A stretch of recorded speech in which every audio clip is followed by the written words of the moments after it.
આ તરફ બનાસકાંઠા નાડીસા પાટણ હાઈવે પર મોડી રાત્રે હિટ એન્ડ રનની ઘટના સામે આવી।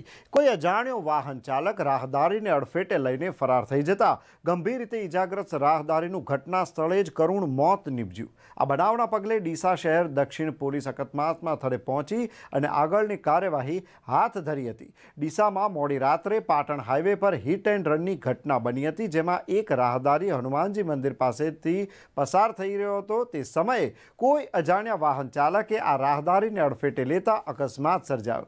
અકસ્માત બાદ વાહન ચાલક ત્યાંથી ફરાર થઈ ગયો, જ્યારે ગંભીર રીતે ઇજાગ્રસ્ત અને લોહી લુહાણ હાલતમાં જ રાહદારીનું ઘટના સ્થળે મોત થયું હતું।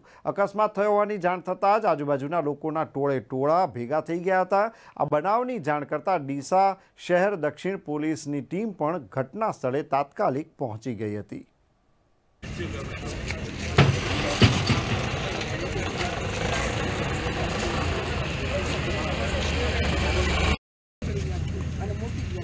मोटी गाड़ी टायर है नहीं, ये कैमरा सामने से सर।